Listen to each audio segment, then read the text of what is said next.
राहुल गांधी की न्याय यात्रा यूपी में है, लेकिन उनके सहयोगी अखिलेश यादव ने सीट शेयरिंग को लेकर अपने तेवर तर्क कर दिए हैं।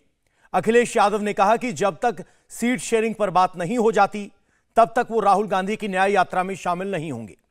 आपको बता दें, अखिलेश ने पहले कहा था कि राहुल गांधी की न्याय यात्रा जब रायबरेली और अमेठी से गुजरेगी तो वो इसमें शामिल होंगे, लेकिन अब सीट शेयरिंग पहले करने की शर्त लगाकर अखिलेश ने क्लियर मैसेज दे दिया है कि वो अब इसे लेकर ज्यादा इंतजार करने के मूड में नहीं। अब सवाल यह है कि राहुल गांधी अकेले चलेंगे या किसी को साथ लेकर। क्या वो कांग्रेस को यूपी में 1-2 सीट दिला पाएंगे? क्या यूपी में कांग्रेस राम लहर, योगी लहर, मोदी लहर के सामने टिक भी पाएगी? सब कुछ सवालों का जवाब समझते हैं इस रिपोर्ट से। क्या राहुल यूपी में फिर कांग्रेस को जिंदा कर पाएंगे? क्या राहुल यूपी में 2009 जैसी वापसी करा पाएंगे? ये बातें इसलिए हो रही हैं क्योंकि राहुल की यात्रा इस वक्त यूपी में चल रही है। कांग्रेस राहुल का जबरदस्त माहौल बना रही है। दावा तो यह है कि 2009 वाली सीटें कांग्रेस ला रही है, लेकिन क्या ऐसा होता दिख रहा है? वो भी तब जब मोदी योगी से राहुल का डायरेक्ट कंपटीशन है। सनातन वोटर का क्लियर इंडिकेशन है। गठबंधन पर अब तक बड़ी उलझन है। मुस्लिम वोटरों में बहुत कंफ्यूजन है। अगड़े पिछड़े दलित का अलग इक्वेशन है। मोदी योगी का काम विनिंग सिचुएशन है। अगला चुनाव 2 खेमे पड़े हुए महाभारत के युद्ध में जैसे पांडव और कौरव के खेमे पड़े थे, इसी तरह चुनाव के पहले 2 खेमे पड़े हैं। एक खेमा है मोदी जी के नेतृत्व में, बीजेपी के नेतृत्व में एनडीए का गठबंधन, और दूसरा है कांग्रेस के नेतृत्व में सारी परिवारवादी पार्टियों का इंडी अलायंस। देश को ये दोनों में से एक को चुनना है।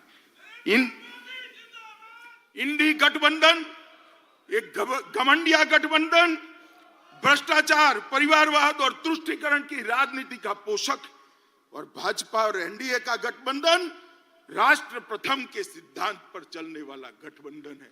देश की जनता को तय करना है। ये परिवारवादी पार्टियां चाहिए, ये भ्रष्टाचार की पोषक पार्टियां चाहिए, तुष्टीकरण करने वाली पार्टियां चाहिए, और देश के लिए जान न्यौछावर करने के लिए तैयार भारतीय जनता पार्टी चाहिए। इस परिस्थिति में राहुल कहां खड़े हैं? राहुल के पास ले देकर 2009 का बेंचमार्क है, जब कांग्रेस ने यूपी में 21 सीटों पर जीत हासिल की थी। लेकिन 14 साल बाद हालात बिल्कुल बदल चुके हैं।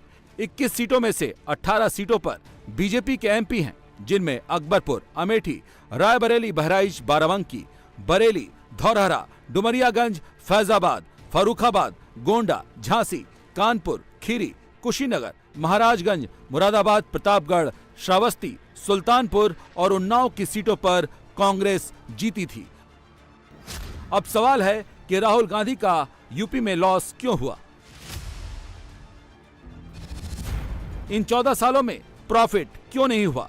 किसकी जादू की छड़ी घूमी कि सीटें छिन गई? 21 सीटों का वोट परसेंट गया तो वापस क्यों नहीं आया? क्या राहुल की यात्रा से कोई फर्क पड़ने वाला है? यूपी में 2024 में राहुल के लिए ग्रीन सिग्नल है या फिर रेड सिग्नल? कांग्रेस बीजेपी तो क्या हो गया? अभी तो कांग्रेस युक्त बीजेपी हो गई है ना। सारे कांग्रेस नेता वहां जा रहे हैं जिनके खिलाफ ईडी, सीबीआई, इनकम टैक्स का खतरा है। ये बीजेपी का एक वॉशिंग मशीन उनको दिखता है। इस वॉशिंग मशीन में चले जाते हैं, सारे दाग छोड़ जाते हैं। लेकिन यूपी में कांग्रेस को रिवाइव करना कितना मुश्किल आपको लगता है? लंबा समय लगेगा। एक किसी के हाथ में कोई जादू की छड़ी नहीं है। ये सब समझने के लिए पहले बात करते हैं 14 साल में ऐसा क्या हुआ कि 2004 से 2009 होते होते कांग्रेस यूपी में नंबर 3 की पार्टी हो गई और जो बीजेपी नंबर 4 की पार्टी हुआ करती थी अब वो नंबर 1 की पार्टी बन गई। कांग्रेस का पराभव कैसे हुआ? कांग्रेस का चांस कहां मिस हुआ? 2009 में यूपी की 21 सीटें जब कांग्रेस ने जीती तो राहुल गांधी हीरो माने गए। सारी पार्टियां अलग अलग लड़ी। समाजवादी पार्टी 23.3% वोट शेयर के साथ 23 सीट जीती थी। बीएसपी को 27.4% वोट शेयर मिले, उसे 20 सीटें मिली। कांग्रेस को सिर्फ 18.3% वोट शेयर मिले, उसे 21 सीटें मिल गई।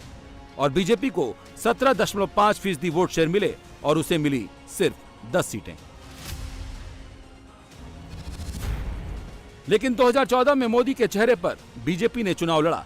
यूपी में प्रचंड बहुमत के साथ 71 सीटें मिली। पार्टी के खाते में 42.3% वोट गए। सपा को सिर्फ 5 सीटें मिली। बहुजन समाज पार्टी साफ हो गई। कांग्रेस सिर्फ अमेठी और रायबरेली को ही बचा पाई। कांग्रेस की इतनी बुरी तरह हार क्यों हुई? कई मुद्दों ने कांग्रेस को डेंट लगाया, जिसमें मनमोहन सरकार पर कॉमनवेल्थ, 2G, कोयला घोटालों के दाग लगे। महंगाई से त्रस्त जनता पर कांग्रेस नेताओं ने असंवेदनशील बयानबाजियां की।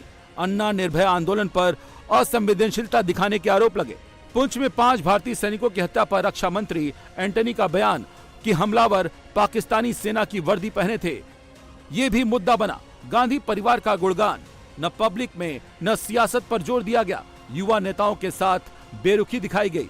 इन सभी मुद्दों ने 10 साल के एंटी इनकम्बेंसी फैक्टर को हवा तो दी ही, बीजेपी ने पार्टी के चेहरे को राष्ट्रवादी, ईमानदार, साफ सुथरी छवि और मोदी के चेहरे को सख्त प्रशासक के तौर पर पेश किया। जब धारा 370 मोदी जी ने हटाई, राहुल गांधी का 370 के समर्थन में जो बयान था वो पाकिस्तान ने यूनाइटेड नेशन में कोट अनकोट कर जोड़ा था। शर्म करो कांग्रेसी, आपके देश के खिलाफ आप विदेश में जाकर बोलते हो। देश के प्रधानमंत्री, देश की संसद, देश के लोकतंत्र की निंदा विदेश में जाकर करते हो।